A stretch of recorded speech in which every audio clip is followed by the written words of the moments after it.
Guys, naghahanap ba kayo ng function hall for as low as 6,000 pesos? Or naghahanap naman kayo ng staycation dito lang sa may Mabalacat City? Kung yan ang hanap nyo, samahan nyo ako sa video na to. So, let's go! So, ayun nga guys, welcome to SB House and Function Hall. Umpisahan natin ang ating house tour dito sa kanilang swimming pool area. Kung mapapansin nyo guys, meron tayong small size swimming pool area dito. More of a plunge pool, no? Pero para sa akin, based on my observation, siguro is around 3 to 5 feet.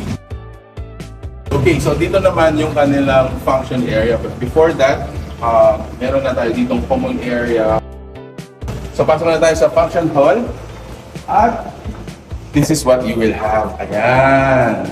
So para sa akin guys, napakadalang ng mga staycation houses na available yung ganitong area.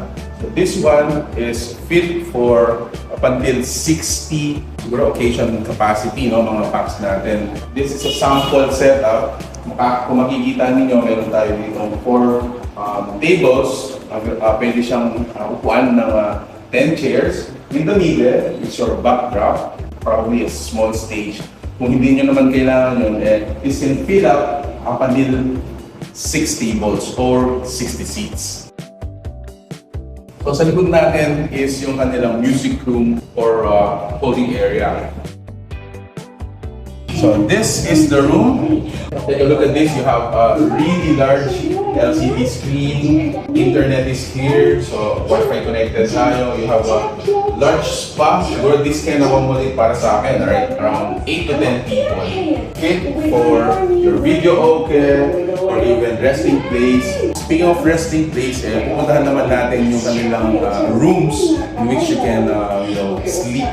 So samahan niyo pa rin ako. Let's go! Okay, so papunta tayo ngayon dito sa second floor. Ito yung parang pinaka-main accommodations area. So, tara!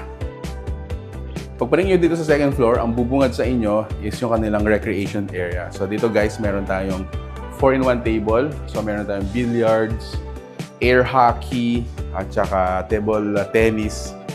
Nakalimutan yung isa, pero this is 4-in-1. Additionally, meron tayo ditong arcade, video arcade. So yung mga batang 90s talagang mag-enjoy dito. Kasi kami kanina naglaro kami, so sobrang nag-enjoy din kami. Kagandahan pa dito guys, mapapansin nyo yung murals natin. So talagang babalik ka sa pagkabata mo. So in here, ito yung first room natin. This room has a double-sized bed. Meron din siyang tables and chair for little chit-chat, parang ganyan. So additionally, meron tayong mga mattress dito available just in case pagdagdag tayo ng mga matutulog dito. Then meron din siya sariling CR or comfort room. So additionally sa mga recreation amenities natin, meron tayo ditong darts. Ganda. Okay, so the next room is more of a dorm type. Ito meron tayong mga bunk beds dito. So dalawa sila. Pero yung mga bed size natin are single. Meron tayong isang pull-out bed dito sa baba. So all in all, this can accommodate siguro comfortably mga 5 people. Pero di siya sariling comfort room niya or toilet and bath dito. Okay, so for the last room, ito yung kanilang master's bedroom. Space-wise, ito yung parang pinaka-spacious dito, no? It has a king-size bed dito. Meron din siya sariling vanity table, a cabinet for your stuff, and then meron din siyang toilet and bath. A little sofa, available din siya dito, and extra mattresses just in case again overflow po yung mga matutulog dito. So ang staycation natin is good for 15 to 20 people. Labas tayo doon sa last amenity natin. In here guys, meron tayong veranda.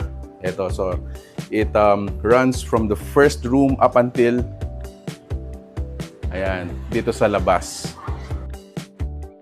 And then, tables and chairs for multifunction. So, pwede dito yung mga nagkakwentuhan na or mga board games.